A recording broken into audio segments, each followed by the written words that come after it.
irregular periods कोई इतना बड़ा मसला नहीं है।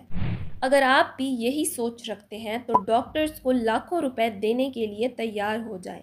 Because irregular periods are not just about a missing date on calendar. देखें, आपके पीरियड सिर्फ रिप्रोडक्टिव प्रोसेस तक महदूद नहीं है। Periods are controlled by hormones and अगर हार्मोन्स इम्बैलेंस्ड होते हैं तो it will affect your whole body. Weight, skin, hair, sleep, energy levels, digestion, fertility, heart, bones, literally your whole body.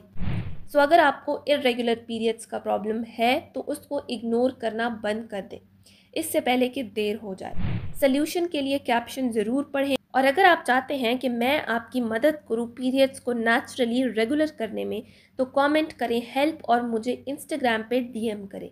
And if you like the video, like, share, subscribe and follow.